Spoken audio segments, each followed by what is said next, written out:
Good evening, I am Sangeeta Thaudam and welcome to ISTV Evening News. First headlines. Manipur government decides to go ahead with Tipaimuk multi-purpose project. Former Deputy Chief Minister Dr. L. Chandramani admitted to Caesar Hospital after he suffered a stroke. He is stated to be in critical condition. And government offices remain paralyzed as employees continue this work. Now the news in details. Amidst opposition from environmentalists, the Tipaimuk hydroelectric multi-purpose project is all set to go ahead.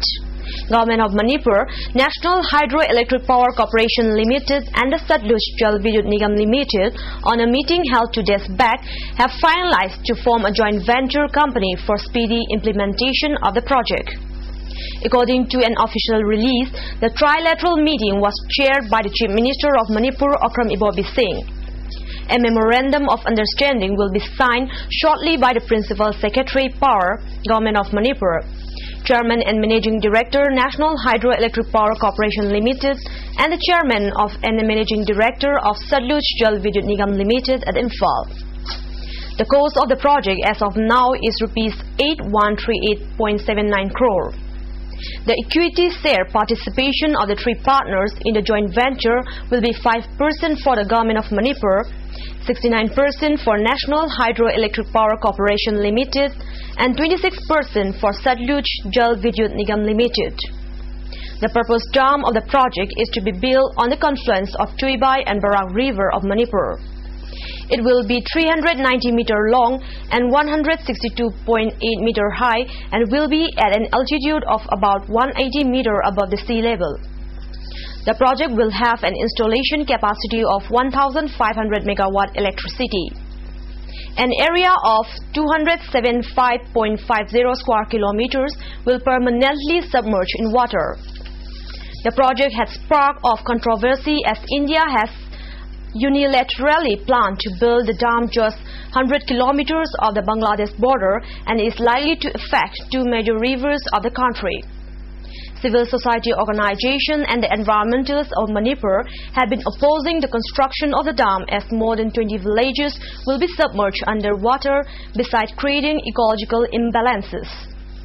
Besides, the dam will also affect the life of around 60,000 Manipuri people who depend their livelihood on the river.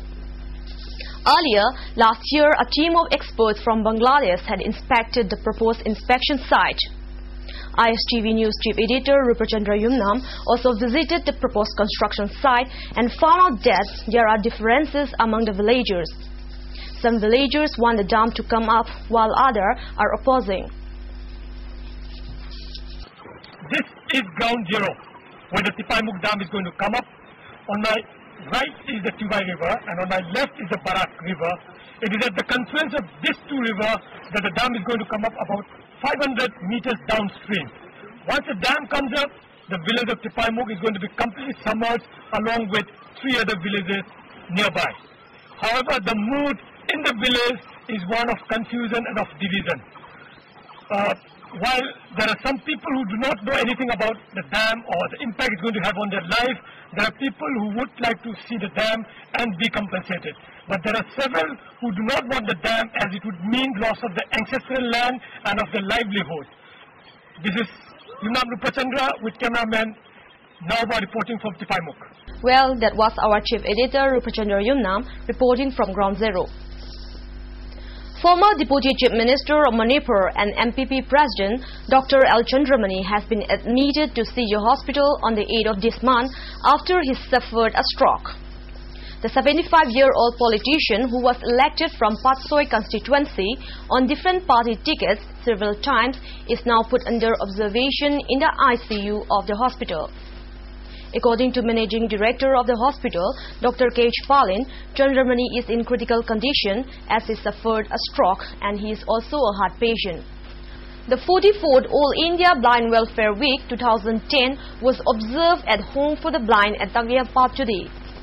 Speaking as chief guest at a function organized by Students' Welfare Association for Blind, Manipur Women's Development Corporation Chairperson A.K. Mirabai said, "We must never forget that there are many fields where blind persons perform better than those with eyesight." She reiterated that the observance of the week must have special meaning and assured of all possible assistance to the home for the blind.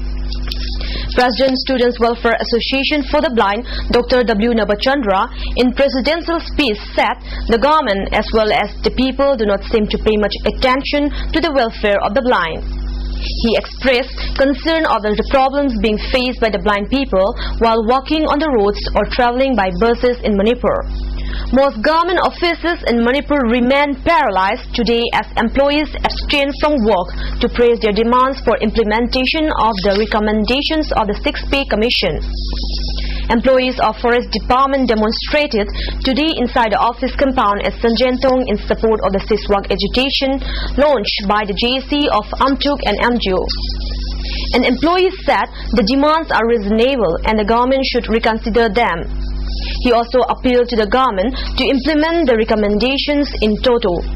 The 4th Foundation Day of Women and Child Development Ashram Changangai Uchenkon was celebrated on the theme Peace and Harmony.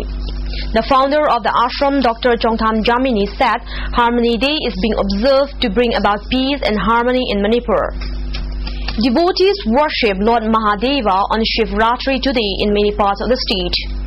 Hundreds of men and women offered milk, flowers and fruits and prayed to the Lord at Haibokching in Hyangthang. Religious and devotional songs were also performed on the occasion.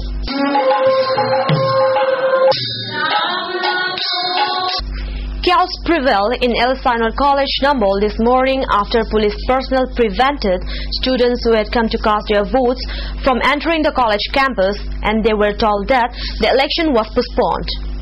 6 candidates who were declared elected uncontested during the scrutiny and candidate for General Secretary met the media persons.